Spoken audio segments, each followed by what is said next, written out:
बेटा आखिरी क्लास में अपन ने जीन मैपिंग के बारे में समझा था कि किस प्रकार से हम जो जीन संलग्नता दर्शाती है उनके बीच में दूरी ज्ञात कर सकते हैं और किस प्रकार से उनको एक गुणसूत्र पर अरेंज कर सकते हैं। ठीक है, उसके रिगार्डिंग मैंने बहुत सारे क्वेश्चन करवाए थे आपको बेटा। एक क्वेश्चन जो है जो कि बहुत इंपॉर्टेंट माना जाता है ये क्वेश्चंस, तो आइए इसको अपन सॉल्व करते हैं, उसके बाद हमारे आगे वाले टॉपिक के पास चलते हैं। ठीक है, तो बोल रहा है कि किन्हीं दो जीन, कोई दो जीन है बेटा जिनके बीच में दूरी जो है वो 60 सेंटीमोर्गन है, यानी ये देख लीजिए ये एक गुणसूत्र है, इस पे मान लीजिए ये ए जीन है और एक ये बी जीन है, इन दोनों के बीच में दूरी दे रखी है 60 सेंटीमोर्गन। तो बोल रहा है कि उन दोनों के बीच में रिकॉम्बिनेशन का परसेंटेज कितना होगा। ठीक है, अब सर इसमें क्या टफ है, ये तो बहुत आसान है। 1 सेंटीमोर्गन जो होता है वो बराबर होता है 1 रिकॉम्बिनेंट फ्रीक्वेंसी के, तो 60 जो होंगे वो बराबर हो जाएंगे 60% के, है ना, आपको ऐसा ही लगेगा। ठीक है, लेकिन ऐसा नहीं है बेटा, मोस्ट ऑफ द जो बच्चे हैं वो ए आंसर करके आएंगे लेकिन ए आंसर नहीं आएगा। ठीक है, क्यों नहीं आएगा सर? तो बेटा मैंने आपको एक चीज बताई थी जब मैंने ये बताया था क्या कि 1 सेंटीमोर्गन इस बराबर 1 रिकॉम्बिनेंट फ्रीक्वेंसी। ये कब तक लागू होता है? जब तक कि रिकॉम्बिनेंट फ्रीक्वेंसी जो है वो 50% तक ना पहुंच जाए या 50% से कम तक ना पहुंच जाए, तब तक ही लागू होता है ये, उसके बाद लागू नहीं होता है। यानी वी में ज्यादा से ज्यादा 50% तक हो सकता है, उससे ज्यादा नहीं हो सकता है। ठीक है, तो जब भी आपको 50 से ज्यादा ऐसा कोई डिस्टेंस मिले तो वहां पे ऐसा मत कर देना कि 1 सेंटीमोर्गन बराबर 1 रिकॉम्बिनेंट फ्रीक्वेंसी और 60 का 60 आंसर लगा के आ जाओ, वो गलत हो जाएगा। इस केस में जो आंसर जाएगा बेटा वो आएगा सी आंसर करेक्ट होगा। ठीक है, क्यों सर? क्योंकि बेटा हमारे अंदर 50% जीन जो है वो कम से कम लिंक्ड होती है, तो जो लिंक है यानी जुड़ी हुई है उनमें विनिमय कैसे होगा? विनिमय तो उनमें होगा जो दूर दूर होगी। ठीक है, तो वो ज्यादा से ज्यादा 50% ही हो सकती है, उससे ज्यादा नहीं हो सकती है। तो जब आपको लंबाई 50 से ज्यादा दे रखी हो और वो पूछे कि बताओ रिकॉम्बिनेंट फ्रीक्वेंसी कितनी हो, तो बराबर मत कर देना कि भाई जितना डिस्टेंस उतना ही रिकॉम्बिनेंट फ्रीक्वेंसी, उस केस में गलत हो जाएगा। उस केस में जैसे ही 50 से ज्यादा क्रॉस करे आपको ये वाली बात ध्यान रखते हुए ये आंसर करके आना है। ठीक है, ये एक अच्छा क्वेश्चन था, इसमें बहुत सारे बच्चे फंसते भी हैं तो आपको इसका ध्यान रखना है। अब अपन अगले टॉपिक के ऊपर आ जाते हैं जिसका नाम है लिंग निर्धारण। लिंग निर्धारण, लिंग निर्धारण क्या होता है बेटा, आइए उसके ऊपर चर्चा करते हैं। तो आपको पता है बेटा हमारे शरीर के अंदर कोई भी लक्षण प्रदर्शित हो रहा है तो उसको प्रदर्शित करना या उसको नियंत्रित करने वाली कोई न कोई क्या होगी? जीन होगी कि नहीं होगी? बिल्कुल सर, जीन होगी। हमारी शरीर में कोई भी लक्षण प्रदर्शित हो रहा है तो उसको कंट्रोल करने वाली कौन होगी? जीन होगी। ठीक, तो लिंग भी एक लक्षण ही तो है, लिंग भी एक लक्षण है, तो उसको कंट्रोल करने वाली भी जीन होगी कि नहीं होगी? बिल्कुल होगी सर। ठीक है, तो वो जीन कैसे उपस्थित है, कहां उपस्थित है और किस प्रकार से वो अपने आप को प्रदर्शित कर रही है, उसके आधार पे लिंग डिसाइड होता है कि मेल बनेगा, फीमेल बनेगा या फिर कुछ बीच वाला बनेगा। एक सारी की सारी बातें जो है उस जीन के अकॉर्डिंग डिसाइड होती है। ठीक है, हमें सबसे पहले लिंग निर्धारण के बारे में जो है वो एक साइंटिस्ट था जिसने बताया था। तो आइए स्टार्ट करते हैं क्या कि लिंग निर्धारण जो है उसके बारे में सबसे पहले किसने बताया? तो सबसे पहले बताया था हमें हैंकिंग नाम के साइंटिस्ट ने। एक साइंटिस्ट था जिसका नाम था हैंकिंग। बेटा ये जो हैंकिंग था इसने क्या किया? इसने अध्ययन किया। क्या किया? अध्ययन किया। किसके ऊपर? तो इसने अध्ययन किया कीटों के अंदर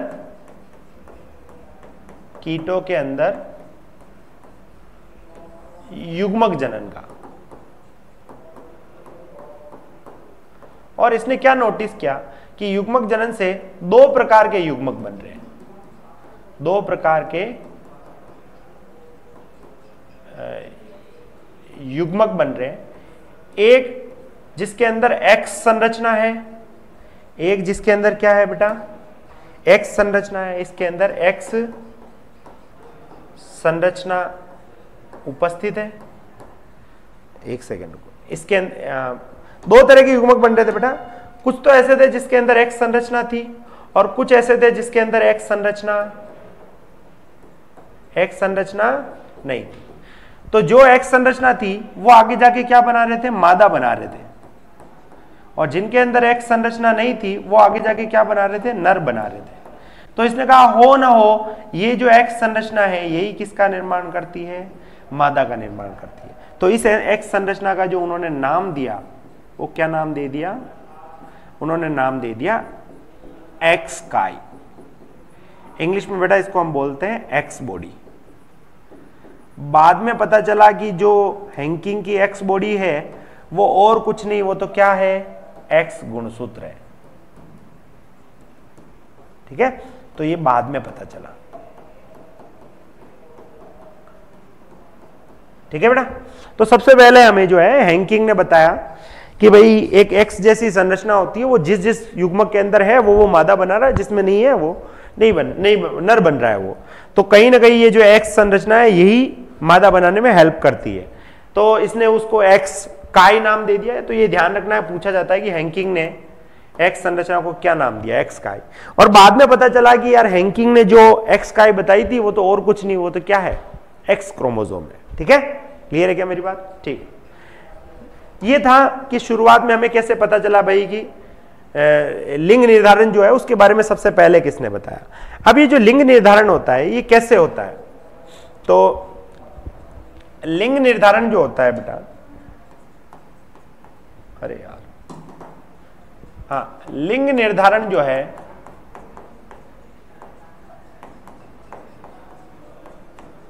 वो जीन से नियंत्रित होता है।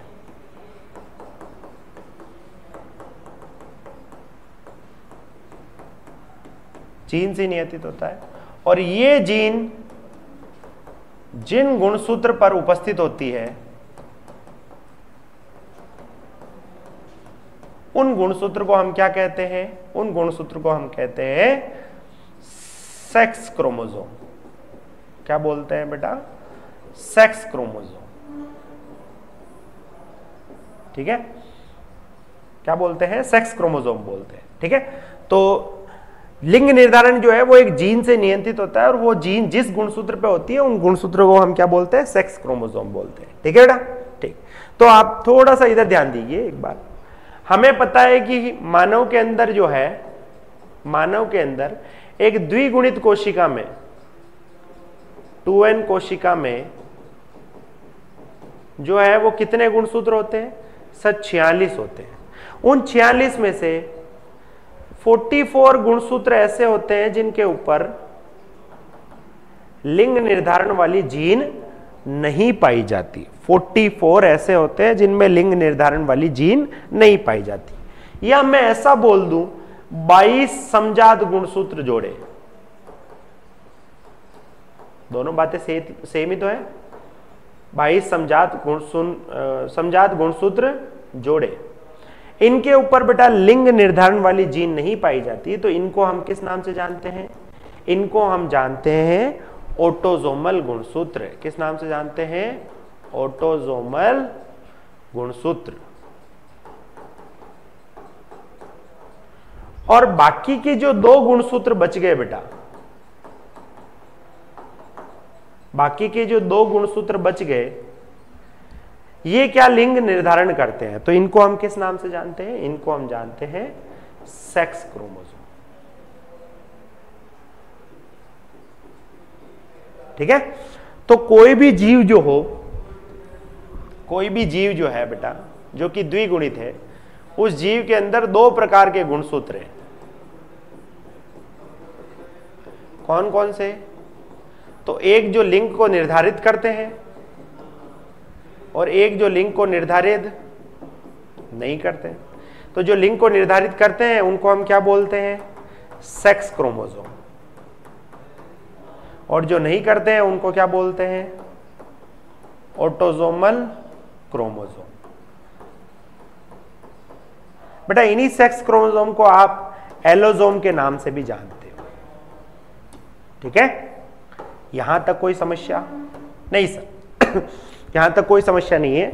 जो लिंग निर्धारण होता है वो एक जीन से नियंत्रित होता है, और ये जीन जिस गुणसूत्र पे होगी उसे अपन सेक्स क्रोमोसोम बोलेंगे।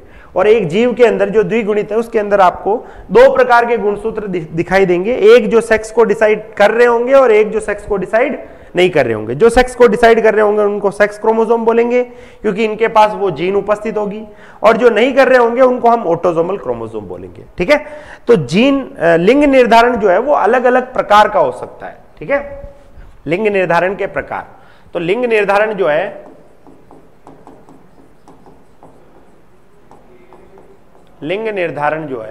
वो लिंग निर्धारण प्रकार अलग अलग प्रकार का हो सकता है। ठीक है, देखिए जैसे एग्जांपल के तौर पे मैं आपसे बोलता हूं, पहला तो सेक्स क्रोमोसोम किसी जीव के अंदर किस प्रकार उपस्थित है उससे हो सकता है। दूसरा बेटा गुणसूत्र की संख्या कितनी है उसके आधार पर लिंग निर्धारण हो सकता है, यानी 20 है तो नर हो सकता है, 40 है तो मादा हो सकता है, ऐसा हो सकता है ना। तीसरा बेटा बाहर पर्यावरण कैसा है उसके आधार पर भी लिंग निर्धारण होता है। चौथा बेटा जो ऑटोसोमल क्रोमोसोम है उसके मुकाबले जो रेशियो होता है सेक्स लिंक क्रोमोसोम का, सेक्स लिंक क्रोमोसोम यानी x chromosome upon autosomal chromosome की संख्या, इसके आधार पे भी सेक्स डिसाइड होता है। तो अलग अलग आधार पे सेक्स डिसाइड होते हैं। तो अपन 3 टाइप पढ़ेंगे बेटा, कौन कौन से आधार पे अपन मेनली जो देखेंगे, पहला तो है एलोसोम या सेक्स क्रोमोसोम के आधार पे,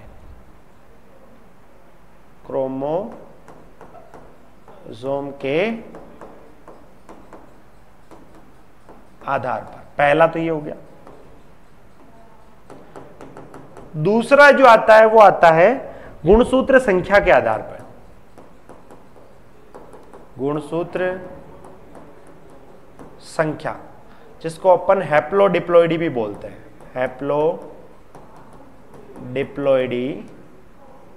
हैप्लोडिप्लॉइडी लिंग निर्धारण।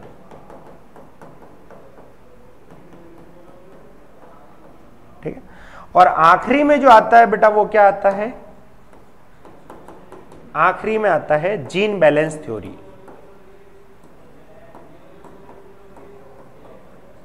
जीन बैलेंस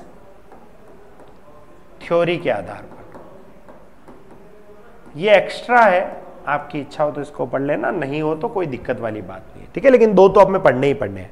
तो आइए सबसे पहले स्टार्ट करते हैं हम किसके आधार पे, सबसे पहला हम देख रहे हैं एलोसोम के आधार पे। एलोसोम या फिर सेक्स क्रोमोसोम के आधार पर।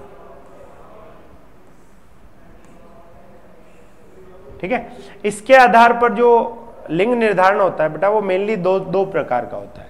हालांकि उसको 3 टाइप में बांटेंगे हम, लेकिन बड़े लेवल पे हम उसको 2 पार्ट में बांटते हैं। अगर ये जो एलोसोम क्रोमोसोम है यानी सेक्स क्रोमोसोम है, ये नर में अलग अलग हो और मादा में एक जैसे हो तो उसे हम बोलते हैं मेल हेट्रोगेमी। मेल हेट्रोगेमी, इसी को हिंदी में हम क्या बोलते हैं बेटा, नर विषम युग्मता। ठीक है, और अगर ये एलोसोम क्रोमोसोम मादा में अलग अलग हो, जैसे एग्जाम्पल के तौर पे समझिए, मेल हेट्रोगेमी का एग्जाम्पल है हम, हमारे अंदर नर में सेक्स क्रोमोसोम कौन कौन से होते हैं नर में हमारे अंदर, तो आप बोलोगे सर नर में एक एक्स होता है और एक वाई, एक जैसे या अलग अलग, अलग अलग, यानी हमारे अंदर मेल हेट्रोगेमी पाई जाती है। फीमेल में तो दोनों सेम ही होते हैं ना, एक्स एक्स ही होते हैं, है ना। तो हम बोलेंगे कि एक टाइप तो ये हो गया जिसमें मेल के अंदर दोनों सेक्स क्रोमोसोम अलग अलग होंगे, और दूसरा टाइप ये हो सकता है कि मेल में तो सेम रहे, यानी मेल में तो एक्स एक्स रहे लेकिन फीमेल में एक्स वाई हो जाए, तो उसको हम क्या बोलेंगे, फीमेल हेट्रोगेमी। क्या बोलेंगे बेटा, फीमेल हेट्रोगेमी। इसको मादा विषम युग्मता के नाम से जानते हैं। ठीक है, मादा विषम युग्मता के नाम से। क्लियर। ये फिर अगेन 2 टाइप का होता है बेटा, कौन कौन सा, एक हो सकता है इस प्रकार का जिसमें नर ऐसा हो एक्स वाई और मादा ऐसी हो, कि नर के अंदर एक्स वाई गुणसूत्र हो और मादा के अंदर एक्स एक्स हो। और दूसरा ये ऐसा हो सकता है कि नर के अंदर एक्स ओ हो और मादा के अंदर एक्स एक्स वाई हो।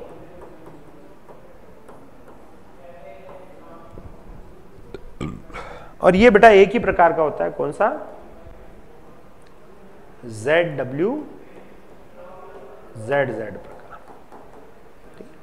तो सेक्स क्रोमोसोम कैसे होंगे उसके आधार पे हमारे पास मोटे मोटे तौर पर 3 तरीके के सेक्स क्रोमोसोम लिंग निर्धारण आधार निकले हैं। एक तो XY XX प्रकार, एक XO XX प्रकार और एक ZW ZZ प्रकार। ठीक है, क्लियर है क्या? अब हम तीनों को देखते हैं 1 by 1, है ना। शेप कहाँ गई? कौन सी शेप? 3D वाली लेनी है मुझे। चलिए इधर ध्यान दीजिए। नहीं यार,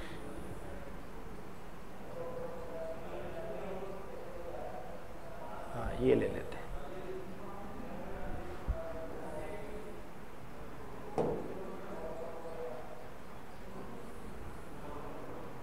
चलिए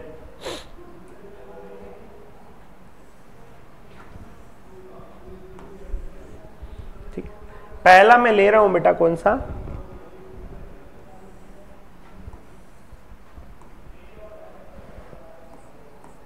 ठीक, पहला मैं ले रहा हूं जिसमें क्या है? मेल हेट्रोगेमी है, और इधर मैं ले रहा हूं फीमेल हेट्रोगेमी वाला। फीमेल हेट्रोगेमी, ठीक, इसको हम क्या बोलते हैं? ZW ZZ type.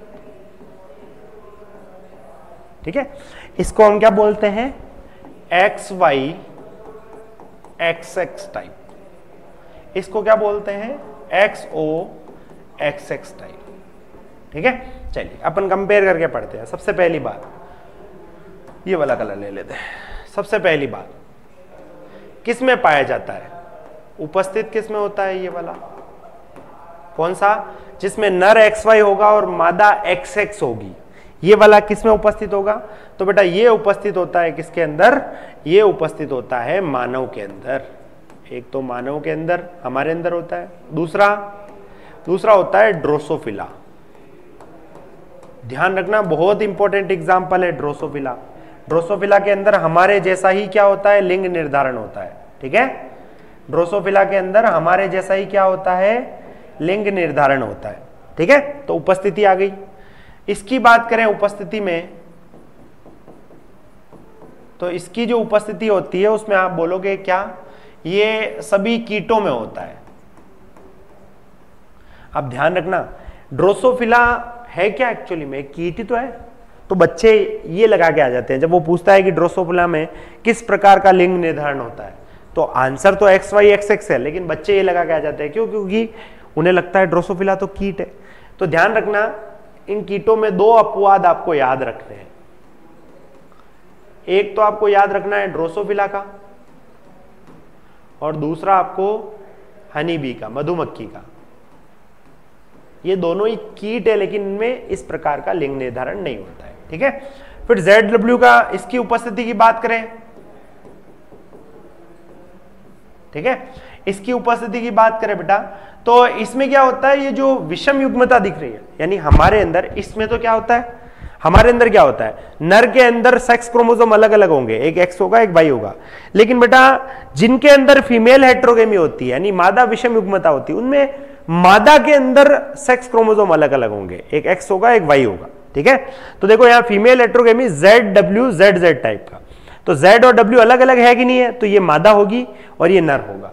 अब आप बोलोगे सर इसको XY लिख देते हैं, तो मैं बोलूंगा बेटा XY XX लिख देते हैं, तो आप कंफ्यूज होते हैं कि दोनों सेम सेम ही तो है। ठीक है, लेकिन दोनों सेम सेम नहीं है। तो ये जो है ये कहां पे पाया जाता है? ये बर्ड्स में पाया जाता है। जितने भी पक्षी होते हैं उनके अंदर आपको इसी प्रकार का लिंग निर्धारण देखने को मिलता है। ठीक है, चलिए आगे बात करते हैं। इसमें जो है बेटा, जो जीव होता है, जैसे एग्जाम्पल ले लेते हैं हम मानव का, है ना। जीव जो होता है उसमें जो नर होता है और मादा होती है, तो तो अगर अपन नर की बात करें तो नर कैसा होगा, उसके अंदर ऑटोसोमल गुणसूत्र होंगे प्लस XY होंगे। सेक्स क्रोमोसोम कैसे होंगे, XY होंगे। देखो विषम है कि नहीं है, हाँ। और मादा जो होगी वो कैसी होगी बेटा, AA प्लस XX, वो बेटा सम होगी। वो कैसी होगी, सम होगी। ठीक है, इसकी बात करें हम तो इसमें जो जीव होते हैं बेटा, उन जीव में दोनों वही, एक तो नर होंगे और एक मादा। नर की बात करें बेटा तो नर AA प्लस XO होगा। इसमें O का मतलब है बेटा वहां पर कोई गुणसूत्री ही नहीं है। O का मतलब क्या है, वहां कोई गुणसूत्री नहीं है। तो एक तो X है और एक कुछ है ही नहीं, तो विषम हुआ कि नहीं हुआ, बिल्कुल हुआ सर। तो इसमें नर जो होगा वो ऐसा होगा और मादा जो होगी वो कैसी होगी बेटा, एक सेकेंड, AA प्लस XX। मादा जो होगी वो कैसी होगी, इसमें सम होगी, ये देखो, और इसमें ये देखो। ठीक है, और अगर अपन इसकी बात करें तो इसमें इन दोनों के मुकाबले उल्टा हो जाएगा। यहां पर जो जीव होगा बेटा, उस जीव के अंदर जो नर और मादा होंगे, तो जो नर होगा वो तो होगा AA यानी ऑटोसोमल प्लस Z और Z यानी सम होगा। देखो वहां नर देखो विषम था और यहां नर क्या है, सम है। और मादा की बात करें बेटा तो वो होगा AA प्लस Z यानी मादा जो है वो कैसी हो जाएगी, विषम हो जाएगी। ठीक है, क्लियर है क्या मेरी बात, आया ना, बोलो आया कि नहीं आया, आया सर। चलिए अब इसको थोड़ा सा छोटा करके,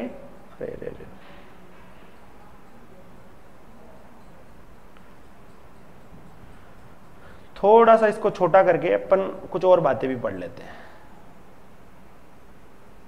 अगर आपने नोट नहीं किया है तो इसको पॉज करके नोट कर लेना, ठीक।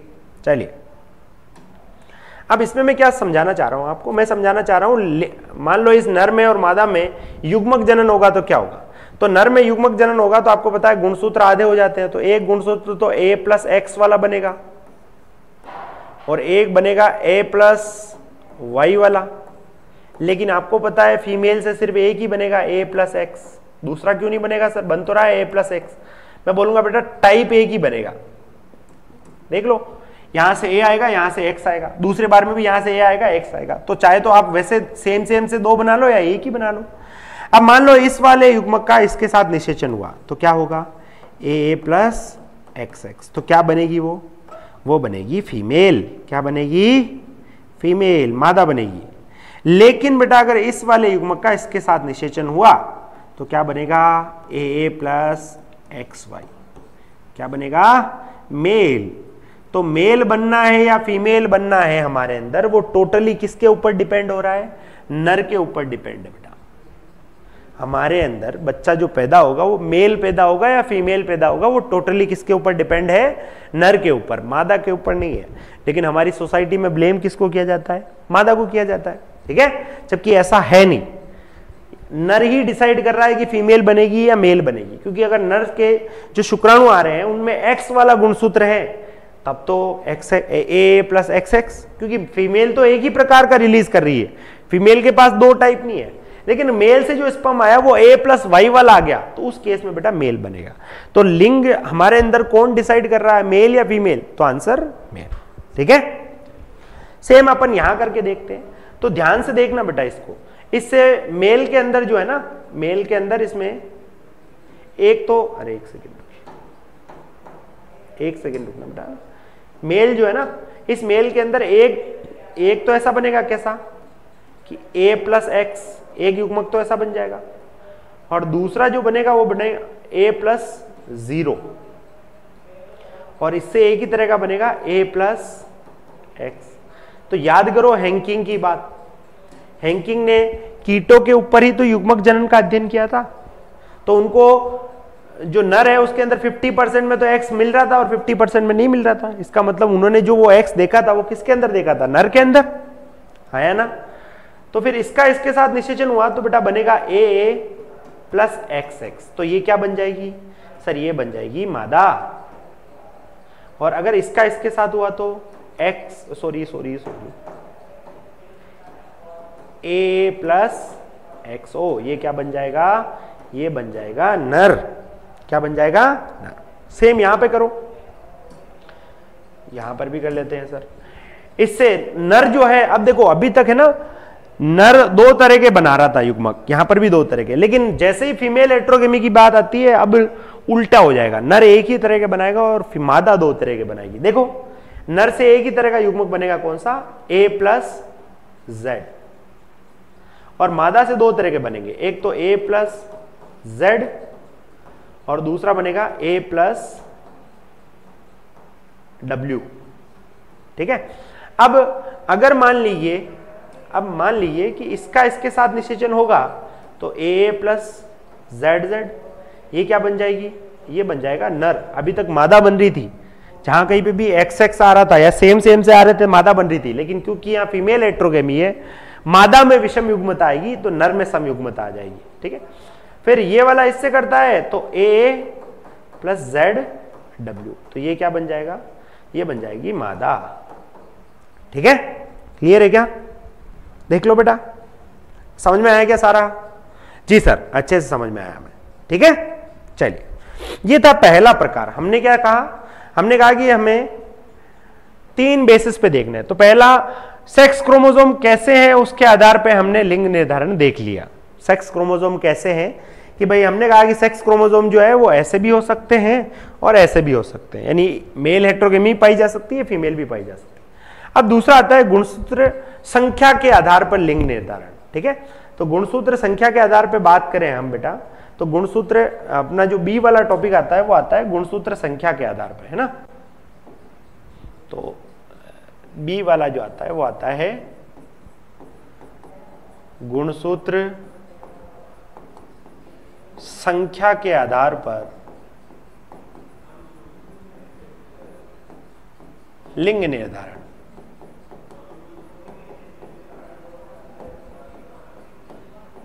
लिंग निर्धारण, ठीक है।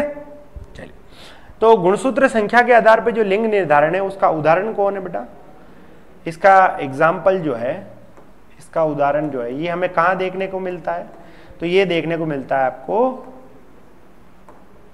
मधुमक्खी में।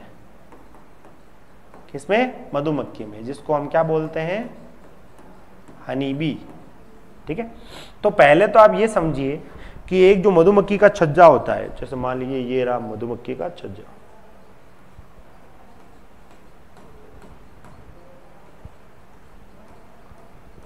ठीक है, ये मधुमक्खी का छत्ता है ना, ये छत्ता है मधुमक्खी का। अब इसमें जो इसमें कौन होगी सर, इसमें होगी मधुमक्खी। अब वो जो मधुमक्खी होती है उसमें दो चीजें होती है बेटा, कौन कौन सी, ध्यान से देखिए। एक तो कुछ तो होंगे नर और कुछ होंगे मादा। अगर अपन नर की बात करें तो नर जो होते हैं वो क्या कहलाते हैं, कहलाते हैं क्या, ड्रोन। उन्हें हम क्या बोलते हैं, ड्रोन। और काम क्या है इनका, इनका काम होता है रक्षा करना। आप जैसे मान लो एक मधुमक्खी देखी, उसका शहद देख के आपके मुंह में पानी आ गया, आप उसको तोड़ने गए तो वो मधुमक्खी ऐसे थोड़ी ना बोलेगी आइए साहब तोड़ के ले जाइए, नहीं, काटने दौड़ेगी कि नहीं दौड़ेगी। तो वो काम कौन करता है, ड्रोन करते हैं। ठीक है, रक्षा मेन काम है। उसके अलावा बेटा ये जनन में भी पार्टिसिपेट करते हैं। और मादा की बात करें बेटा, तो मादा में दो चीजें होती है, एक तो होती है वर्कर, यानी जो शहद इकट्ठा करने का काम करती है, और एक होती है कौन, क्वीन। तो 3 चीजें आपको एक मधुमक्खी के छद्दे में देखने को मिलेगी। अब हम क्या करते हैं, हमारे काम की बात पे आते हैं। तो जो हनी बी होती है बेटा, जो हनी बी होती है, उस हनी बी के अंदर 2n अवस्था में 32 गुणसूत्र होते हैं, यानी द्विगुणित अवस्था में क्या होते हैं, 32 गुणसूत्र होते हैं। ठीक है, तो ध्यान से देखिए, इसके अंदर जो नर होंगे मधुमक्खी में, उन नर के अंदर हमेशा गुणसूत्र कितने रहेंगे, n अवस्था में रहेंगे। और जो मादा होगी, उस मादा में हमेशा गुणसूत्र कितने रहेंगे, 2n रहेंगे। यानी अगर मधुमक्खी की एक कोशिका में गुणसूत्र 32 मिल रहे हैं तो आप बोलोगे वो क्या होगी, मादा। लेकिन 16 मिल रहे हैं तो आप बोलोगे क्या, नर। तो देखो गुणसूत्र की संख्या के आधार पर डिसाइड हो रहा है कि नर बनेगा या मादा। गुणसूत्र 16 हुए तो नर, 32 हो गए तो मादा। ठीक है, क्लियर है क्या। अब इसका एक फेमस सा चार्ट बनता है, आइए उसको देखते हैं ना, ध्यान से देखना। अपन यहाँ क्या करते हैं, उस चार्ट को ऐसे ही बनाते हैं। चलिए, ये मान लीजिए एक नर है, कौन है, ये है नर, और ये क्या है, ये है मादा। दोनों में क्या हुआ सर, दोनों के अंदर युग्मक जनन हुआ। क्या हुआ, युग्मक जनन। मैं यहां लिख रहा हूं युग्मक जनन। आपको बताया बेटा, जो हैप्लॉइड होते हैं उनके अंदर युग्मक जनन हमेशा किससे होता है, वो होता है माइटोसिस से। तो यहां माइटोसिस हुआ होगा और ये नर युग्मक बना होगा। ठीक है, और इसमें द्विगुणित है तो इसमें क्या हुआ होगा सर, इसमें मियोसिस हुआ होगा। तो इसमें एक गैमेट ये बन गया, एक ये बन गया। ये कौन से है, मादा युग्मक है ना। ठीक है, अब इस नर युग्मक में और इस मादा युग्मक में क्या हुआ होगा सर, इनमें हुआ होगा निषेचन। तो जैसे ही निषेचन हुआ वापस 2n बना कि नहीं बना, हाँ सर बन गया। और 2n बन गया मतलब नर या मादा सर, मादा। ये क्या बन गई, मादा। और जो बाकी के मादा के जो युग्मक बच गए थे वो आगे जाके विकसित होकर किसके द्वारा, पार्थेनोजेनेसिस। पार्थेनोजेनेसिस क्या होता है, मैंने पढ़ा रखा है आपको। ठीक है, क्या होता है बता देना एक बार कमेंट में आप। ठीक है, तो ये n वाला बनाएगा पार्थेनोजेनेसिस। मादा युग्मक जो है वो बिना निषेचन के ही n में कन्वर्ट हो जाएगा। तो ये क्या बन जाएगा, ये बन जाएगा नर। ठीक है, अब इतनी सी बात तो आपको समझ में आ गई। अब इसका और एक्सटेंडेड वर्जन बनाते हैं अपने ना। चलिए, अब वापिस क्या होगा बेटा, वापिस ये होगा सर कि इससे वापिस इसके अंदर वापिस युग्मक जनन होंगे, है ना। एक सेकेंड,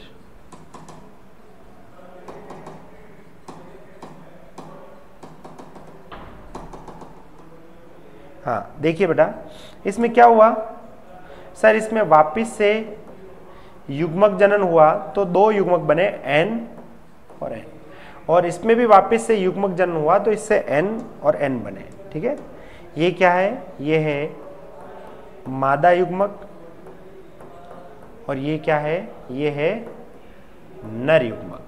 ठीक है, इन दोनों ने क्या किया सर, वापिस से निषेचन कर लिया, निषेचन करके वापिस क्या बना दी, मादा। और ये किस में कन्वर्ट हो गया, ये कन्वर्ट हो गया नर में। ठीक है, चलिए, तो अगर मैं देखूं तो सर ये पहली पीढ़ी है, फर्स्ट पीढ़ी है ना। उसके बाद ये कौन सी पीढ़ी है, ये सेकंड पीढ़ी। फिर ये कौन सी पीढ़ी है, थर्ड पीढ़ी। अब बहुत ही इंपॉर्टेंट बात बोल रहा हूं मैं, ध्यान से देखना। क्या बोल रहा हूं, मैंने कहा बेटा कि मधुमक्खी के अंदर जो नर होता है, मधुमक्खी के अंदर जो नर होता है उसका कोई बेटा नहीं होगा और उसका कोई पिता नहीं होगा। क्या बोला सर, वापस बोलना। मैंने कहा मधुमक्खी में जो नर होता है उसका कोई बेटा नहीं होगा और उसका कोई पिता नहीं होगा। कैसे सर, देखिए ये नर है सेकंड पीढ़ी का, ये किससे बना सर, ये मादा के युग्मक में पार्थेनोजेनेसिस हुआ तो वो युग्मक ही नर में कन्वर्ट हो गया।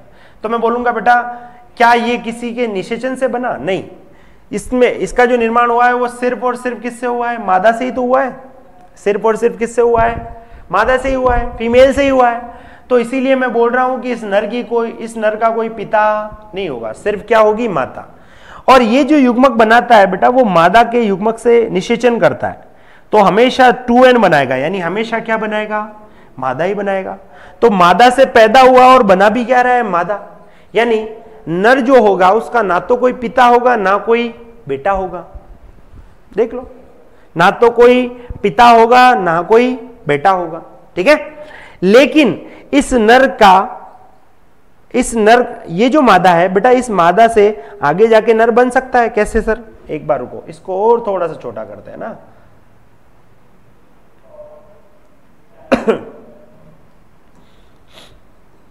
ध्यान से देखिए बेटा, ये जो मादा है ये कैसे बनी होगी सर? इस नर और इस मादा युग्मक से, यानी यहां पे नर भी था और मादा भी थी, है ना, नर भी था और मादा भी थी, है ना। तो ये जो नर है इसकी मां है लेकिन पिता नहीं है, लेकिन इसकी जो मां है उसके पिता है। तो इसीलिए एक लाइन बोली जाती है, क्या बोली जाती है, क्या बोली जाती है, ध्यान से सुनना, कि नर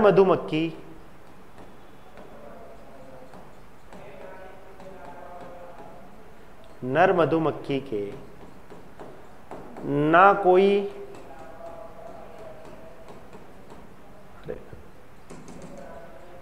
कोई पिता होता है, ना ही कोई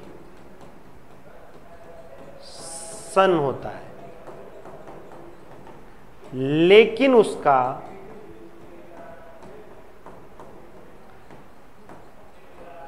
ग्रैंडफादर एंड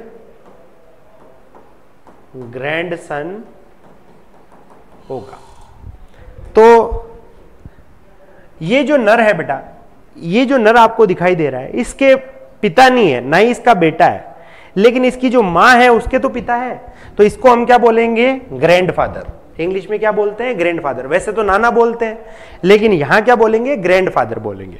और इसकी जो मां है उसके बेटा होगा ना, उसके नर तो हो गई एक जो है वो मादा बनाएगा, ये ऐसे जैसे, है ना। तो ये जो नर बना ये इसकी बेटी का बेटा हुआ, तो ग्रैंड डॉटर हुआ, सॉरी ग्रैंड सन हुआ कि नहीं हुआ? तो नर का ना कोई फादर होता है ना कोई सन होता है, लेकिन इसका ग्रैंड फादर होता है और इसका ग्रैंड सन होता है। इस वाली बात को थोड़ा सा ध्यान से समझने की कोशिश करो एक बार। हाँ बेटा, तो आपको ये वाली बात समझ में आई क्या? कौन सी? कि जो नर होगा उसके माता होगी और उसके बेटी होगी, उसके पिता नहीं होंगे और बेटा नहीं होगा, ठीक है। लेकिन ये जो बेटी है उसकी जो माता है उसके तो पिता है ना, तो इसीलिए हम बोलते हैं कि ये जो नर है इस नर के ग्रैंडफादर होते हैं और ग्रैंड सन होता है, लेकिन ना तो इसका फादर होगा ना ही इसका सन होगा, ठीक है। सर ग्रैंड सन कैसे हुआ? माता के पिता, ये तो इसका नाना लगा ना। तो मैं बोलूंगा बेटा इंग्लिश में नाना हो दादा हो दोनों को ग्रैंडफादर ही बोलते हैं, ठीक है। तो इस नर के ग्रैंडफादर होंगे और ग्रैंड सन होगा, लेकिन कोई फादर नहीं होंगे और कोई सन नहीं होगा, ठीक है। ये वाली बात समझ में आई क्या? दूसरा बेटा, ये जो हनी भी होती है, मधुमक्खी होती है, इसके अंदर अगर गुणसूत्र 16 आए तो वो नर होगा और 32 आए तो वो मादा होगा। ये दूसरा आधार था। तीसरे आधार पे चलते हैं बेटा। जो हमारा तीसरा आधार आता है वो है जीन बैलेंस थ्योरी। क्या आता है? Gene balance theory. बेटा ये जो जीन बैलेंस थ्योरी है ये दी गई थी ड्रोसोफिला के अंदर लिंक का पता करने के लिए। क्यों? क्योंकि बेटा ड्रोसोफिला में वैसे तो हमने कहा कि भाई हमारे अंदर जैसा होता है वैसे ही उसके अंदर होता है, लेकिन कुछ कुछ ड्रोसोफिला ऐसे भी देखे गए जिनके अंदर वाई गुणसूत्र है, उसके बावजूद भी वो मादा है। कैसे सर? तो इस चीज को एक्सप्लेन करने के लिए फिर क्या आई? जीन बैलेंस थ्योरी आई, ठीक है। जीन बैलेंस थ्योरी में क्या करते हैं? हम रेशियो निकालते हैं जिसको हमने एक्स नाम दे दिया है ना। एक्स कैसे निकालते हैं? तो एक्स गुणसूत्र कितने हैं उस ड्रोसोफिला के अंदर अपॉन ऑटोसोमल गुणसूत्र के सेट कितने हैं, ये जब हम निकालते हैं तो एक्स की वैल्यू आती है। अगर उस एक्स की वैल्यू 1 होती है तो उसका लिंग क्या होगा बेटा? वो होगा मादा। क्या होगा? मादा। एक्स की वैल्यू 1 से ज्यादा आती है, 1 से ज्यादा कुछ भी आ सकती है, तो वो सुपर मादा हो जाएगी, सुपर फीमेल हो जाएगी। और अगर एक्स की वैल्यू 0.5 आती है तो वो क्या होता है? नर। लेकिन 0.5 से कम होगी तो वो होगा सुपर मेल। क्या होगा बेटा? Super mail. ध्यान से देखिए, 1 आ रही है तो क्या हो रही है? फीमेल, ठीक है। 0.5 आ रहा है तो क्या हो रहा है? मेल। 0.5 से नीचे यहां पर इस वाले पार्ट में जो है ये कौन आ रहा है? सुपर मेल, है ना। और इससे ऊपर जो है वो कौन आ रहा है? Super female. और बीच में ये जो बच गया है 0.5 से लेकर के 1 तक, तो इसको हम बोलते हैं इंटरसेक्स, ठीक है। यहां पे कुछ एग्जाम्पल दे रखे हैं, उससे समझने की कोशिश करते हैं। देखिए जैसे आपको मान लो ये दे दिया और बोला कि बताओ सेक्स क्या है ड्रोसोफिला का, तो एक्स क्रोमोसोम कितने हैं बेटा? सर एक्स क्रोमोसोम्स यहां पर मुझे 2 दिखाई दे रहे हैं, 1 2, तो मैंने यहां कितना लिख दिया? 2 लिख दिया। और ऑटोसोमल कितने दिखाई दे रहे हैं? 2, तो 2 को 2 से काटोगे तो आंसर कितना आएगा? 1 आ गया। इसका मतलब वो क्या होगी? मादा होगी, है ना। ऐसे ही सेम यहां देखिए बेटा, 3 एक्स क्रोमोसोम है और 2 ऑटोसोमल है, जब आप इसको काटोगे तो 1.5 आएगा, और 1.5 यानी 1 से ज्यादा तो सुपर फीमेल आ जाएगी। ऐसे आगे देखोगे तो 1 एक्स क्रोमोसोम है और 2 ऑटोसोमल क्रोमोसोम के सेट है, तो 1/2 हो जाएगा, तो 0.5 हो जाएगा, और 0.5 यानी नर हो जाएगा। इसी तरीके से आगे मैंने ये सारे के सारे कर रखे हैं, जिसको आप आराम से देख सकते हो। फिर मैंने यहाँ पे कुछ क्वेश्चंस है बेटा, वो क्वेश्चंस बता रखे हैं आपको, एक बार अपन साथ में करके देखते हैं। इनको मैं मिटा देता हूं, है ना। चलिए इधर ध्यान दीजिए। आपको ये कुछ क्वेश्चंस दे रखे हैं, बोला है कि इनका सेक्स बताना है। सेक्स बताने के लिए हमें एक्स की वैल्यू पता होनी चाहिए। एक्स की वैल्यू कैसे निकालते हैं? एक्स गुणसूत्र कितने हैं इसमें? भाई 2 है। अपॉन ऑटोसोमल के सेट कितने हैं? 2 है। 2 को 2 से काटोगे तो कितना आएगा? 1, और 1 आ गया तो क्या होगा? फीमेल। ठीक है, एक्स की वैल्यू 1 आएगी तो फीमेल होगा ना। अब बहुत सारे बच्चे बोलते हो सर वाई क्रोमोसोम है ना यहाँ पे, तो मैं बोलूंगा बेटा वाई क्रोमोसोम होते हुए भी देख ले फीमेल हो गई, इसका मतलब जीन बैलेंस थ्योरी जो है वो सही है ना। जीन बैलेंस थ्योरी के हिसाब से हम पता कर सकते हैं। अगला देखिए, कितने एक्स क्रोमोसोम है? सर 3 है। कितने ऑटोसोमल के सेट है? 2 है, तो 1.5 यानी सुपर फीमेल। इसमें देखिए 1 एक्स क्रोमोसोम है और ऑटोसोमल के सेट कितने हैं? 3, तो ये आएगा 0.3 आया, इसका मतलब सुपर मेल। इधर एक्स क्रोमोसोम कितने हैं? 2, ऑटोसोमल के सेट कितने हैं? 4, तो 0.5 आएगा, 0.5 आएगा मतलब मेल। फिर अगले ये जो 3 है ये आपको करके लाने हैं। आपको ये करके कहां बताना है? कमेंट सेक्शन के अंदर बताना है मेरे को कि भाई इसका आंसर क्या आया। ठीक है, क्लियर है क्या? तो ये जो थे ये क्या थे? ये अपने 3 टाइप के लिंग निर्धारण थे जो अपने सिलेबस में। इसके अलावा भी और सारे होते हैं बेटा, जैसे तापमान से भी सेक्स डिसाइड हो सकता है, आसपास के पर्यावरण से भी सेक्स डिसाइड हो सकता है, लेकिन हमें उनको नहीं पढ़ना है, हमें मेनली इन 3 के ऊपर ही फोकस करना है। ठीक है बेटा, क्लियर है क्या मेरी बात? ठीक है, चलिए यहां पर अपना जो है ये लिंग निर्धारण वाला टॉपिक भी कंप्लीट हो गया है। अब हमने इस चैप्टर को 5 पार्ट्स में बांटा था, तो 4 पार्ट्स पूरी तरीके से कंप्लीट हो गए। अब लास्ट पार्ट बचा है वो है ह्यूमन जेनेटिक्स।